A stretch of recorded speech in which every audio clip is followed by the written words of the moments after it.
एक समय की बात है, देवों और दानवों ने अमृत पाने की इच्छा से समुद्र का मंथन किया।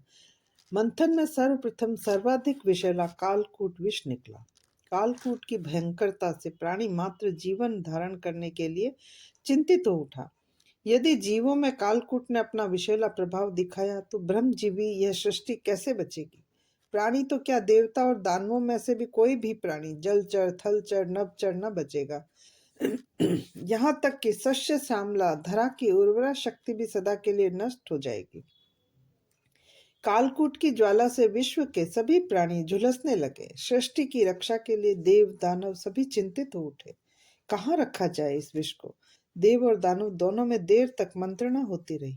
ऐसा कौन स्थान है जहाँ विष का असर न हो? केवल भगवान शिव ही रक्षा कर सकते हैं।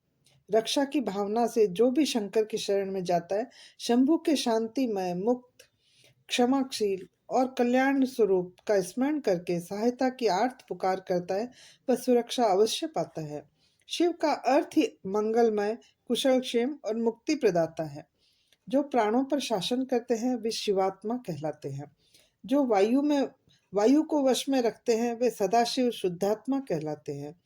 और जो जीवन को वश में रखते हैं वे परम शिव कहलाते हैं। देवताओं और दानवों में भगवान शंकर की विनती की, शिवस्य तु वशे कालो न कालस्य वशे शिव। हे शिव, काल आपके अधीन है, आप काल से मुक्त चिदानंद है। जिसे मृत्यु को जीतना हो उसे हे भगवान आप में स्थित होना चाहिए। आपका मंत्र ही मृत्युंजय है। हे शंकर, आप त्र्यंबक अर्थात 3 नेत्रों वाले हैं। सत्यम, शिवम और सुंदरम आपके 3 नेत्र हैं। आप कर्म, भक्ति और ज्ञान को धारण करते हैं। भगवान भू स्व भुह और स्वह, भूमि, अंतरिक्ष और ध्युलोक सर्वत्र आप ही परिव्याप्त है।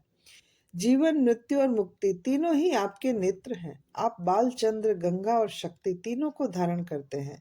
अतः कालकूट की दाहक ज्वाला से प्राणी मात्र की रक्षा कीजिए। उस विषम स्थिति में सबके हाथ विनती में शिव के आगे जुड़े हुए थे। सबने एकाग्र होकर बड़ी श्रद्धा पूर्वक भगवान शिव का ध्यान किया। शिव का ध्यान सदा ही कल्याणकारी होता है। भक्तों की आर्त पुकार सुनकर भगवान शिव प्रकट हुए। उन्होंने दुष्ट कालकूट की प्राणी मात्र को जलाने वाली ज्वालाएं देखी। वे सृष्टि का अंत आते देखकर अचानक चिंतित हो उठे। सोचने लगे, यदि सृष्टि में मानव समुदाय में कहीं भी यह विष, कलह, क्लेश रूप विष, मतभेद, राग द्वेष, वाद विवाद, संघर्ष, दोष, दुर्गुण आदि रहे तो प्राणी मात्र अशांत होकर जलने लगेगा। इसे सुरक्षित रखने को ऐसी जगह होनी चाहिए कि यह किसी को नुकसान न पहुंचा सके, सभी जीव सुरक्षित रहें। ऐसा निरापद सुरक्षित स्थान मेरा ही कंठ प्रदेश है।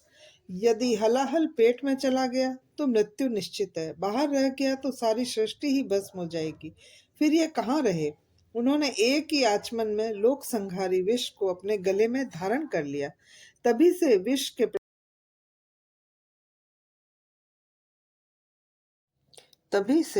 के प्रभाव से उनका कंठ नीले रंग का हो गया।